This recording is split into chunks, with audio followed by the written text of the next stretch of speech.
बात है अंग्रेजी हुकूमत के समय। जयपुर में आज़ादी के पहले एक किस्सा हुआ जिसमें लोगों का कहना था कि मंदिर में गोपीनाथ जी के अंदर प्राण बसते, उनकी मूर्ति जीती जागती मूर्ति है। पर अंग्रेजी हुकूमत के दौर पर यह बात जब अंग्रेजों को पता चली तो उन्होंने सोचा ऐसे कैसे हो सकता है कि एक मूर्ति में प्राण हूँ। उन्होंने इस बात का पता लगाने के लिए वे मंदिर गए। मंदिर में जब उन्होंने गोपीनाथ जी के दर्शन किए तो वे मंत्र मुग्ध हो गए उनके दर्शन करके। आस्था में वे खुद लीन हो गए थे, लेकिन उनका दिमाग इस बात का पता लगाना चाहता था कि ऐसे कैसे हो सकता है।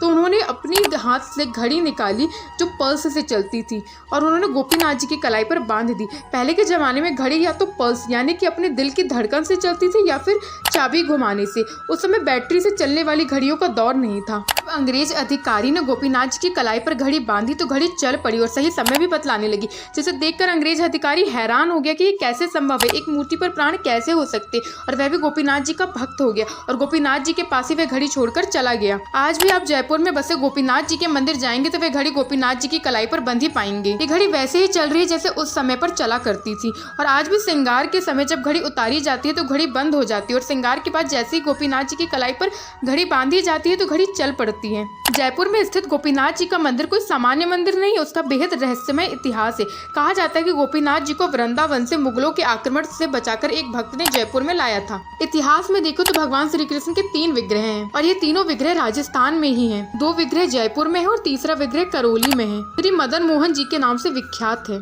जयपुर में श्री गोविंद देव जी के अलावा श्री गोपीनाथ जी का विग्रह है।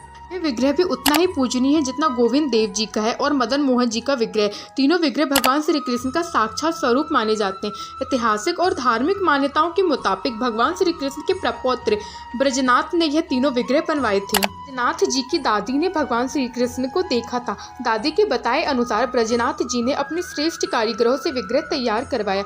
जब पहला विग्रह तैयार हुआ तो ब्रजनाथ जी की दादी ने देखकर कहा कि भगवान श्री कृष्ण के चरण कमल एकदम इनके ही तरह दिखते हैं, लेकिन शरीर की अन्य बनावट अलग है। इस विग्रह का नाम मदन मोहन पड़ा, जो करौली में स्थित है।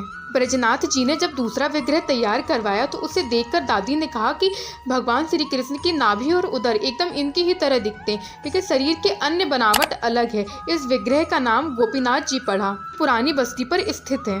जब तीसरा विग्रह तैयार हुआ तो उनकी दादी की आंखों पर खुशी के आंसू झलक पड़े। उसे देखकर दादी ने कहा कि भगवान श्री कृष्ण के अलौकिक नयनाभिराम अरविंद नैनों वाला सुंदर मुख ठीक इनकी ही तरह दिखता है। भगवान का यह तीसरा विग्रह श्री गोविंद देव जी के नाम पर पड़ा, जो जयपुर के सिटी पैलेस के पीछे जय निवास स्थान में है। भगवान के इस अलौकिक विग्रह को देखकर ब्रजनाथ जी भी काफी प्रसन्न हुए। फिर उन्होंने तीनों विग्रहों को विधि विधान से भव्य मंदिर में बनाकर विराजित किया। भगवान श्री कृष्ण के साक्षात स्वरूप होने के कारण भक्तों में इनके प्रति काफी श्रद्धा और आस्था है। शास्त्रों में कहा जाता है कि कोई भी भक्त सूर्य उदय से लेकर सूर्य अस्त तक ये तीनों विग्रहों के दर्शन कर लेता है तो उनको साक्षात भगवत धाम प्राप्त हो जाता है। वीडियो पसंद आया हो तो राधे राधे जरूर लिखिएगा। अंत तक वीडियो पर बने रहने के लिए धन्यवाद। आप सभी को जन्माष्टमी की शुभकामनाएं। भगवान श्री कृष्ण आपकी सारी मनोकामनाओं को पूरा करे। राधे राधे।